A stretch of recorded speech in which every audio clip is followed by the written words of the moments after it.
साधारण ब्याज। दोस्तों हमने अपने दैनिक जीवन में साधारण ब्याज या फिर ब्याज नाम बहुत बार सुना होगा।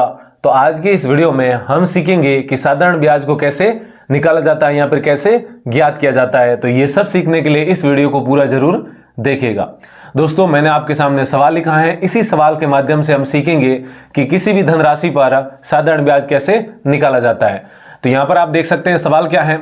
एक व्यक्ति ने एक बैंक में 8,000 रुपए जमा किए तो बैंक उसे 8% प्रति वर्ष साधारण ब्याज देता है। 8 वर्ष बाद का साधारण ब्याज ज्ञात कीजिए। यानी कि एक व्यक्ति ने 8,000 रुपए एक बैंक में जमा किए हैं। ठीक है दोस्तों, मैं आपको यहां पर मूलधन, दर और समय ये तीनों चीज बता देता हूं, क्योंकि इन तीनों चीज का साधारण ब्याज में बहुत ही ज्यादा उपयोग है। तो यहां पर आप देख सकते हैं एक व्यक्ति ने एक बैंक में 8,000 रुपए जमा किए। दोस्तों जब कोई भी राशि हम उधार देते हैं या उधार लेते हैं या फिर आप कह लीजिए बैंक में जमा करते हैं या बैंक से हम लोन लेते हैं, तो जो वो राशि है वो राशि दोस्तों मूलधन कहलाती है। ठीक है, तो यहां पर देख सकते हैं एक व्यक्ति ने एक बैंक में 8,000 रुपए जमा किए। यहां पर आप देखिए कितने रुपए जमा किए, 8,000। तो दोस्तों यहां पर जो ये मूलधन कहलाएगा 8,000 ही कहलाएगा। तो यहां पर जो मूलधन हो जाएगा, जिसको दोस्तों प्रिंसिपल यानी कि पी कहते हैं, और वो कितना है यहाँ पर 8,000 रुपए। ठीक है, तो हम यहाँ पर लिख देंगे 8,000 रुपए है हमारा जो मूलधन है दोस्तों, वो कितना है 8,000 रुपए है।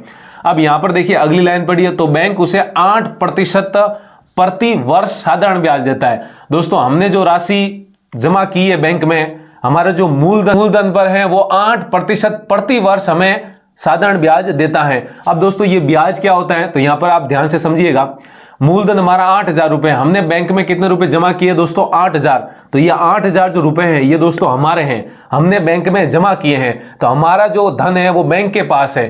तो बैंक के पास हमारा धन है तो बैंक हमें उस धन का हमें किराया देगा। तो यही किराया दोस्तों यहाँ पर क्या कहलाता है, ब्याज कहलाता है। जैसे हम किसी रूम में रहते हैं तो रूम का किराया लगता है, या किसी घर में रहते हैं तो अगर किराए के घर पे रहते हैं तो घर वाले जो मालिक हैं घर का वो हमसे किराया लेता है, और जब हम समय अवधि हमारी पूरी हो जाती है तो हम घर खाली कर देते हैं और जिसका घर है उसको वापस दे देते हैं। तो इसी प्रकार दोस्तों हमने 8,000 रुपए बैंक में जमा किए हैं, तो बैंक हमें इस 8,000 रुपए पर किराया देगा। और फिर जैसे ही समय अवधि हमारी पूरी हो जाएगी 8 वर्ष, यहाँ पर समय अवधि कितनी 8 वर्ष, तो बैंक हमें 8 वर्ष का भी किराया देगा, और जो हमारी राशि हमने जमा की थी 8,000 वो भी हमको बैंक दे देगा। ठीक है, तो ये होता है दोस्तों सिंपल सा फंडा आपका साधारण ब्याज का और मूलधन का। ठीक है, तो यहाँ पर आप देख सकते हैं जो हमारी 8% प्रति वर्ष हमें क्या दे रहा है, साधारण ब्याज दे रहा है। तो जो यहाँ पर ये प्रतिशत में होता है यही दोस्तों यहाँ पर क्या कहलाती है, दर कहलाती है, यानी कि रेट कहलाती है। ठीक है नहीं, तो यहाँ पर जो हमारा रेट यानी कि आर है वो कितनी है दोस्तों 8% है। ठीक है नहीं, 8% की रेट है यहाँ पर दर है। ठीक है, प्रति वर्ष हमको 8% की रूप से साधारण ब्याज मिल रहा है। अब हमारी जो इस दोस्तों समय अवधि है वो कितनी है 8 वर्ष है। तो 8 वर्ष बाद हमें साधारण ब्याज ज्ञात करना है। तो 8 वर्ष की हमारे पास समय अवधि है, तो हम यहाँ पर दोस्तों लिखेंगे समय यानी कि दोस्तों होता है टी यानी कि टाइम, वो कितना है यहाँ पर दोस्तों 8 वर्ष। तो मैं यहाँ पर लिख लूंगा 8 वर्ष। तो उम्मीद है आपको समझ में आया होगा कि मूलधन क्या होता है, दर क्या होता है और समय क्या होता है। ठीक है, ये दोस्तों प्रतिशत है तो परसेंटेज से जुड़ा हुआ है, सीधी सी बात है। यहां पर आप देख सकते हैं 8,000 का हमें 8% निकालना है, वो दोस्तों हमें 1 वर्ष का ब्याज मिलेगा। जबकि हमको कितना निकालना है 8 वर्ष का, तो 1 वर्ष का जितना ब्याज आएगा उसको 8 से गुणा कर देंगे, वो हमारा 8 वर्ष का ब्याज हो जाएगा। अब दोस्तों ये करने की बजाय आप साधारण ब्याज निकालने का एक सूत्र होता है, वो सीधा आप याद रख सकते हैं। तो मैं आपको बताता हूं कि सूत्र क्या होता है दोस्तों।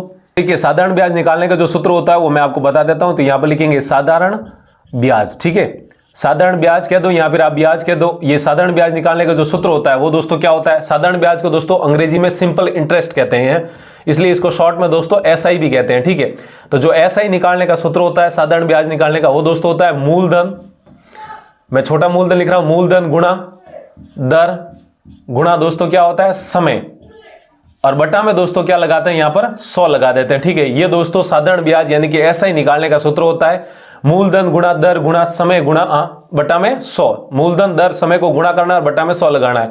अब दोस्तों इसको पी कहते हैं, इसको आर कहते हैं और इसको टी कहते हैं। तो कहीं कहीं जगह आपको पी गुणा आर गुणा टी भी मिलेगा, या पी आर टी बटा 100 भी कहते हैं। अब दोस्तों यहाँ पर जो हमारी मूलधन है, दर है और समय है, यहाँ पर इन सब के मान यहाँ पर रख देते हैं। ठीक है, तो यहाँ पर देखिए ध्यान दीजिए, मूलधन दोस्तों हमारा कितना 8,000, तो यहाँ पर लिखेंगे 8,000। ठीक है, गुणा में दर, दर दोस्तों कितनी है 8%, तो यहाँ पर लिखेंगे 8। आपको परसेंट नहीं लगाना है, सिर्फ 8 का 8 ही लिखना है। उस परसेंट का दोस्तों यहाँ पर 100 लगा दिया, इसलिए यहाँ पर परसेंट नहीं लगाना है। गुणा में दोस्तों हमारा जो समय है वो कितना है 8 है, वर्ष है, ठीक है, तो लिखेंगे 8 और बट्टा में दोस्तों कितना आएगा 100 आ जाएगा, ठीक है। अब इसको हम दोस्तों सरल कर देते हैं।